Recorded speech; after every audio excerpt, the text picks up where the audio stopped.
ആലപ്പുഴയുടെ ഹൃദയഭാഗത്ത് നിരവധി മുസ്ലിം ദേവാലയങ്ങളുണ്ട്. സെക്കരിയ ബസാറിൽ നിന്നും തെക്കോട്ട് കിടക്കുന്ന റോഡിലൂടെ കടന്നു പോകുമ്പോൾ മുസ്ലിം ഭൂരിപക്ഷമുള്ള ഒരു പ്രദേശത്ത് എത്തിച്ചേരാം. അവിടെ ജാഫർ മസ്ജിദ് എന്ന അതിമനോഹരമായ ഒരു പള്ളി കാണാം. വട്ടപ്പള്ളിക്കാരുടെ കുറെ കാലത്തെ കാത്തിരിപ്പിന്റെയും പ്രാർത്ഥനയുടെയും അടയാളമാണ് ഈ മസ്ജിദ്. പഴയ സെക്രട്ടറി അൻസാറിന്റെയും കമ്മിറ്റിയുടെയും മഹലിനകത്തും പുറത്തുമുള്ള വിശ്വാസികളുടെയും ശക്തമായ ഇടപെടലും സഹായവും ജാഫർ പള്ളിയുടെ പുതുക്കിപ്പണിയലിന് കൂടുതൽ ഉത്സാഹം നൽകി. ചെറിയ കുട്ടികൾ മുതൽ വാർദ്ധക്യത്തിന്റെ പടികൾ കടന്നവർ വരെ പള്ളിക്ക് വേണ്ടി ഒരേ മനസ്സോടെ കഷ്ടപ്പെട്ടു.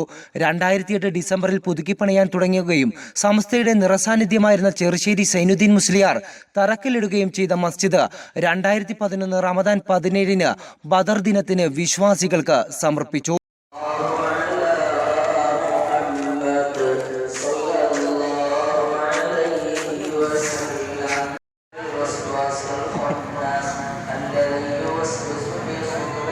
ഇത്രയും മനോഹരമായ വലിയ പള്ളി 2 കൊല്ലം കൊണ്ട് പൂർത്തിയാക്കാൻ സാധിച്ചത് മഹലിന്റെ വികസനത്തിനും നന്മയ്ക്കും വേണ്ടി അഹോരാത്രം കഷ്ടപ്പെട്ട ഒരു കൂട്ടം നല്ല പ്രവർത്തകരുടെയും ഒപ്പം സൂര്യ തേജസ്സായ ചെറുശ്ശേരി സൈനുദ്ദീൻ ഉസ്താദിന്റെ നിറസാന്നിധ്യം കൊണ്ട് മാത്രമാണ്. ക്യാമറമാൻ സജീറിനോടൊപ്പം ഷമീർ, ആലപ്പുഴ.